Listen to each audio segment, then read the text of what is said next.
Hi, Team C.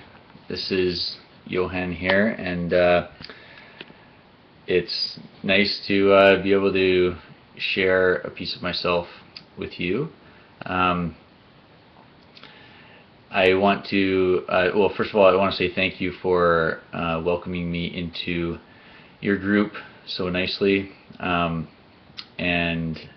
also a few apologies. Apology, first of all, for not doing a great job of keeping up with emails and everything. Abigail just informed me to look in my other category of Facebook messages, which I did, and I was able to find a conversation about different things, so thank you for that. And yeah, looking forward to the rest of the way and doing the paper together. Also, I've been really blessed to hear pieces of your story along the way, so thank you very much for that. I also want to apologize in advance for any kids that come in here. I do have 4 of them, and although one is napping, but they are downstairs right now, so yeah, hopefully there's no interruptions, but no guarantees.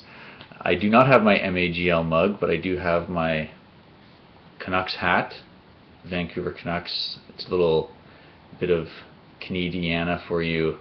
It's a hockey team. I'm from Vancouver, near Vancouver, so go Canucks. What I'm going to do today is just, well, first of all, it's hard following Nicole. I thought hers was brilliant, wonderful. Thank you, Nicole. I'm just going to go through my timeline and share a few different sort of shaping activities that have informed my journey. So I'm going to be looking over here at my notes as we go. I was born in Pitt Meadows, British Columbia. My parents still live there, and I just live now just half hour away. So I was born and raised in this area of the world, and I have my first timeline is development phase 1, movement towards calling, identity discovery, and formation. I don't have anything that I want to share specifically about that in terms of stories, just other than my family is Dutch immigrants. My grandparents were they immigrated to Holland in the 50s. My father was born in Holland and came when he was a baby. My mom was born shortly after her family immigrated. So I'm the 3rd generation now of Canadians out of their Dutch heritage, and Christian family, Christian grandparents, and that is evident in my story for sure. Wanted to move into my development phase 2, career, identity, and reformation, and just share my first shaping activity, which I would put in the category of conflict and crises. I was planning on being a teacher, and this was during my practicums. I had graduated from Trinity Western University. This is my first year of graduate school, taking teachers college to become a teacher, and had a real conflict in my long practicum with my school associate, and it was a situation where I wasn't doing a great job of communicating, and we didn't see eye to eye on much at all, and I actually almost got kicked out of the program, and there was a formal review done, and it was a real stressful time for me. I was questioning whether or not I wanted to become a teacher, and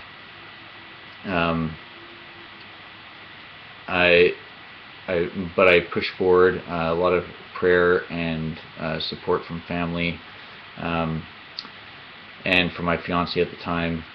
So it was that was a real conflict. I did learn a few things during that shaping activity. One was that it reaffirmed that I actually really did want to become a teacher, and that's one thing. And second thing was I needed to improve in a number of areas in my teaching and who I was as a person, and that experience really kind of propelled me into the career that I have now, which is education. So even though it was a conflict, it really did solidify where I was and where I was going. I ended up becoming a teacher in 2004 at what was known then as Fraser Valley Christian High School, teaching PE and Social Studies and Bible. Was married in 2004, and the next shaping activity, I guess, that I want to say over that time span was in 2008. My wife and I decided to live and work in Sierra Leone. To make a long story short, there's a connection with our school was on a journey to do a renovation and expansion, and it was a $7 million project. We asked ourselves as a staff, how can we, as a staff who already have a really good school and great education here in this part of the world, as a school community, how can we justify this huge expenditure of $7 million plus? And we wrestled with that, especially given the fact that, and the reality that there's other parts of the world that don't have the same opportunities that we do. So through some connections with the principal, who was a good friend and a mentor to me, we ended up partnering with a community in Kabbalah, Sierra Leone, which is a rural northern Sierra Leonean town. And there's a lot of reasons why we ended up there. We ended up raising money and building a school in Sierra Leone. That was in 2006. That school started operating in 2007. And the money that was used, it was a combination of fundraising from the students at our school, but also our capital campaign for our $7 million project was tithed, so that 10% of the proceeds went to fund that project. And so that school, called Christian Reformed Church Primary School in Sierra Leone, opened its doors in 2007. And my wife and I decided to move there in 2008. With the intention of just living and working, volunteering. My wife's a nurse, so she was able to work at a medical clinic, and I was a teacher at the school. So quite a stretch to live in a place with no running water or electricity, but it was a wonderful, wonderful year, not without difficulties and challenges, but it was just a great experience. We were there for 14 months, so came back in 2009, and it was great. I taught class 4, so went from high school to elementary school, and it was a wonderful experience. A few things that it did teach me. One was it ignited a passion for me in terms of poverty and development in the worlds of poverty alleviation. What is poverty? Being in a place that receives donations and charity as opposed to gives donations and charity was really eye-opening to me and raised a lot of questions, and a lot of hard questions actually about how we in the West operate with the intention of helping. How do we help well? A lot of that was my own journey, my own expectations and thoughts of what I was going to do and be when I went there, and what actually was the case. Looking back on my attitude and my just how I was at the beginning of that journey, it's hard actually to think about how I was. I really do regret a lot of my thoughts, actions, etc. And there's a steep learning curve, and so I was passionate about kind of sharing that learning curve in terms of definitions of poverty and how we help well with our school. And that was a real shaping activity for me. I would put that in the ministry insights category. We also ended up adopting a girl from there. That's a whole side story. That wasn't, but her name's Mariama, and she is wonderful. She's 7. She's going into grade 2. We have another shaping activity, and this leads more into the MAGL program, was as time went on in my career, I began kind of being more interested in learning. When I was in university many years ago now, I was more into sports and social life and really not interested in the learning part of it. In fact, I hardly remember anything from my courses in university at all, other than I did enough to kind of get by. But then as time went on, I ended up just reading more and kind of being more passionate about learning, and which was a bit different for me. I've always been kind of a jock, more into sports and things, and but we had a big. My parents have a property with a lot of space, and we had a big family reunion in the summer of 2013. Called it Medicine Fest, and I was. It revealed to me kind of more of my identity, and kind of pushed me in the direction of applying for this program.